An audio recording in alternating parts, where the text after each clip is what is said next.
Meet Marcus and Derek. Same neighborhood, same public school, same first job at the same company paying the same $52,000 a year. 10 years later, Marcus owns a home, has $87,000 invested, sleeps 8 hours a night, and hasn't checked his bank account before a grocery run in 3 years. Derek is stressed every single Sunday. Not because anything went wrong. Nothing dramatic happened. No medical emergency, no job loss, no divorce. Derek is stressed because his checking account has $340 in it, and rent is due in 6 days. Same starting line, same paycheck, 10 years later, two completely different humans. And the single number that explains everything that happened between them, almost nobody ever talks about it. It's not their salary, it's not their credit score, it's not even their savings rate. It's their net worth. And more specifically, which level they were on. Because here's what most people never figure out. Net worth doesn't grow the same way at every stage. There are 3 specific levels where everything quietly shifts, where the rules of money change underneath you, where life starts feeling fundamentally different. Today, we're mapping all 3. And I'll warn you right now, the 3rd level does something to people that almost nobody sees coming. Some people reach it and are still completely miserable, and the research actually explains exactly why. We'll get there, but first, let's talk about where most people are actually stuck right now. This is Wealth Flip, where we break down real money moves for real people. If that sounds like something you need, hit subscribe right now. $10,000. I know what some of you are thinking. That's it? That's a level? Stay with me, because this number is more powerful than it looks. Here's a brutal fact that most people never say out loud. The Federal Reserve found that nearly 40% of American adults cannot cover an unexpected $400 expense using cash or savings. Not $4,000, not $40,000, $400. That's a car repair. That's an ER copay. That's a broken phone. That's the kind of thing that happens to everyone eventually. And for nearly half of America, it triggers a full financial crisis. That's where Derek was. Not because he was irresponsible, not because he was lazy, but because nobody ever told him what $10,000 actually does to a human brain. Here's what I mean. Princeton researchers ran a study a few years back. They set up shop in a mall in New Jersey and grabbed regular people, shoppers, workers, regular Americans. They asked everyone to imagine a car repair bill. Half got a bill for $150.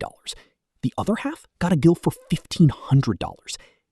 Then they gave everyone a cognitive test, basic problem solving, pattern recognition, the kind of test that measures raw mental bandwidth. The wealthier participants, no difference between the two groups. They handled the larger bill and moved on. But the lower income participants who imagined the $1,500 repair, they scored significantly worse, about a full standard deviation lower. Same people, same brains. The only thing that changed was 30 seconds of financial stress. The researchers described that effect as comparable to losing a full night of sleep. Read that again. Just thinking about money you don't have for 30 seconds costs you the equivalent of a full night of sleep in cognitive performance. Now, imagine living that way. Not for 30 seconds, not for a bad week, but for years. Every grocery run, every gas pump, every time your phone buzzes with an unknown number, some part of your brain is always running a background calculation. Can I cover this? That's Derek on Sunday night. His brain isn't worse than Marcus's. It's just taxed, permanently, quietly, invisibly taxed. $10,000 buys you out of that. Not into a yacht, not into financial freedom, not into early retirement. Into quiet. Into a brain that isn't humming with low-grade financial static 24 hours a day. And that quiet, that mental space, is worth more than most people realize. Because when your brain stops running emergency calculations in the background, it starts doing something else. It starts thinking clearly. Here's how you actually get there. And this is the part most videos skip. the 10K level has one rule and one rule only. Protect it like it's your life. Because financially, it is. This is your emergency fund. It is not for a vacation. It is not for a new phone. It is not for your cousin's investment opportunity. It is not for anything except the moment life breaks in a way you didn't plan for. Most people hit 10K and immediately lifestyle inflate. They feel wealthy for the first time. They celebrate. And then 2 months later, they're back at zero, wondering what happened. The people who actually climb to level 2 are the ones who treat 10K like a wall, not a wallet. Build it, lock it, forget it exists, and then start stacking toward what's next. $50,000. This is where the game actually changes. Not slightly, not a little bit. The actual rules of money start working differently at this level. Here's why.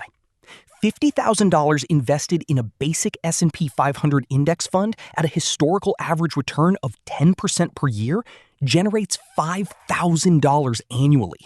That's $416 every single month, while you sleep, while you're at work, while you're watching TV, while you're doing absolutely nothing. $416 a month is not retirement. But $416 a month is a car payment. It's groceries. It's a utility bill. It's real money doing real work, and you didn't lift a finger to earn it. But here's the part that actually matters, and it has nothing to do with the math. $50,000 changes your identity. This is the level where you stop being someone who is trying to save money and start being someone who has money working for them. That sounds like a small distinction. It is not. Think about how Derek makes decisions. Every financial choice he makes comes from a place of scarcity. Should I get the oil changed now or wait? Can I afford to go to the doctor or should I wait and see? Should I take that risk at work or play it safe because I can't afford to lose this job? Every decision filtered through fear. Now think about how Marcus thinks.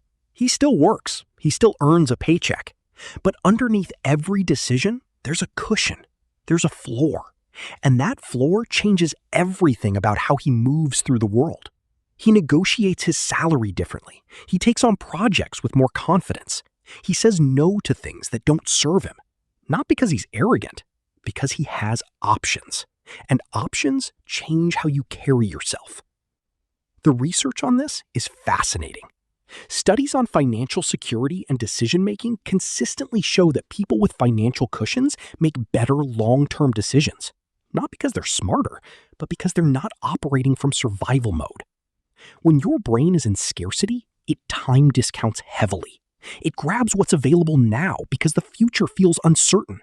This is literally built into our psychology from thousands of years of evolution. $50,000 turns off the survival switch. And when the survival switch turns off, long-term thinking turns on. You start seeing money differently, not as something that runs out, but as something that builds.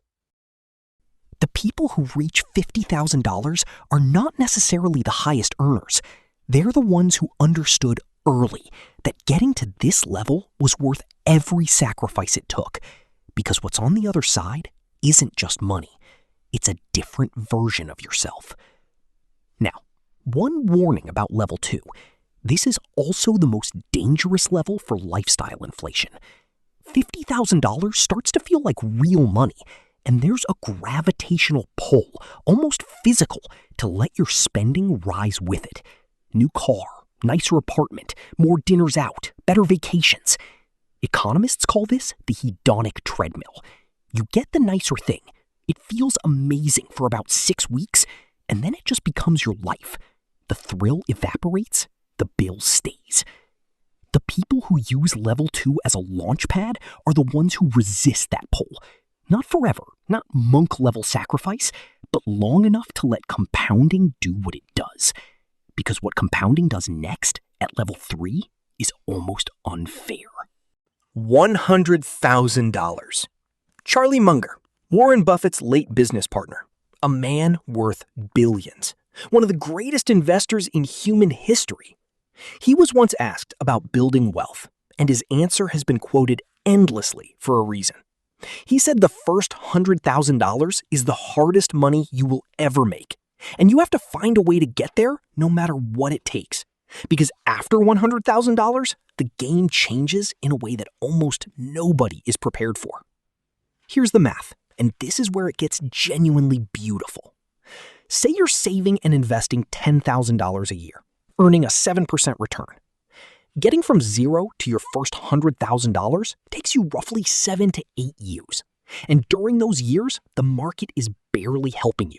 Almost every dollar in that account is a dollar you personally earned, saved, and refused to spend. It's a grind. It feels slow because it is slow. But watch what happens next. Going from $100,000 to $200,000 doesn't take another 8 years. It takes about 5.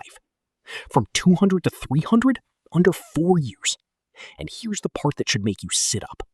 Going from $500,000 to a full $1 million takes about the same amount of time it took you to scrape together that very first $100,000. Except now, you're generating 10 times the wealth in that same window. Same effort, same patience, wildly different output. Why? Because at $100,000, your money quietly clocked in for its first real day of work. $100,000 invested at 7% throws off $7,000 a year on its own. That's nearly a full year's IRA contribution, earned by money while you slept. You spent 8 years pushing the snowball uphill, and at $100,000, it crests the top and starts rolling down the other side on its own. But here's what almost nobody talks about. The real magic of $100,000 isn't the math at all. It's what it does to your options. At $100,000 in net worth, you have real choices for the first time.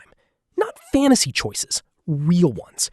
You can take a career risk because if it doesn't work out, you have a cushion. You can start a side business because failure won't destroy you. You can say no to a job you hate because you have time to find something better. You can negotiate your salary from a position of strength instead of desperation. $100,000 doesn't make you rich, but it makes you free in ways that $99,000 simply doesn't. And freedom, real financial freedom, is what changes everything. Now, here's where I have to be completely honest with you, because level 3 has a trap inside it, and it's the one almost nobody warns you about. There's research on money and happiness that most people get completely wrong. For years, the famous study everyone quoted said happiness flatlines once you hit about $75,000 a year in income.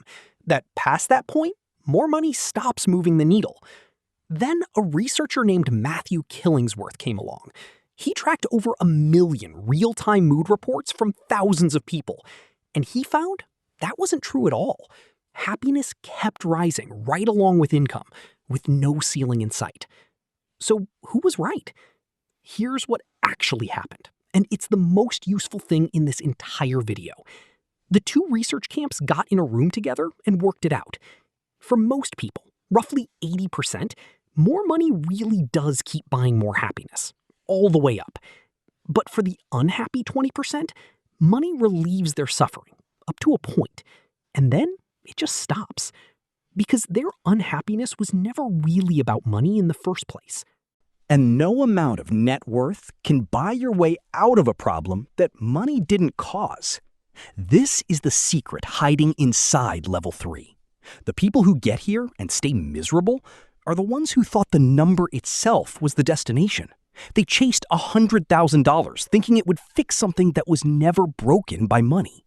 The people who get here and feel genuinely different are the ones who knew exactly what they were buying.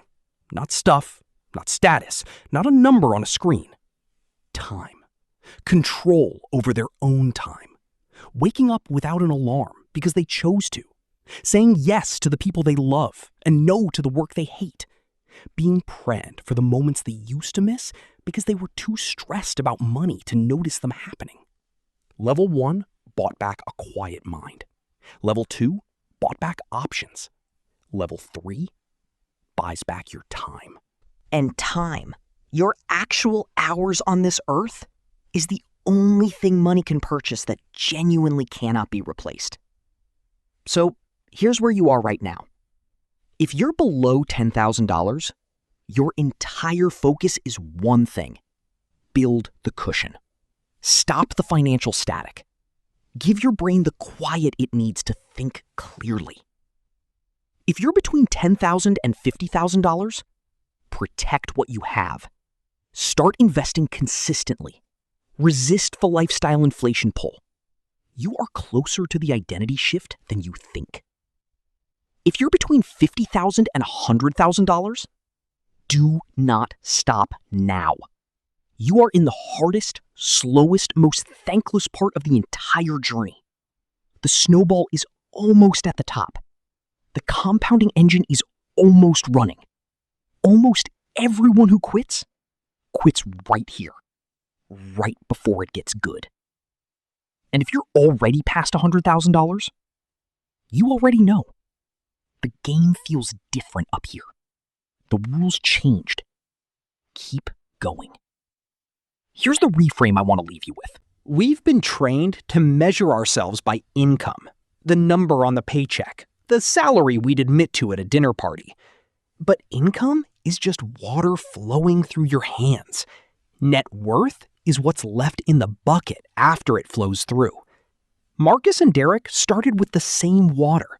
The only difference? One of them had a bucket. Build the bucket.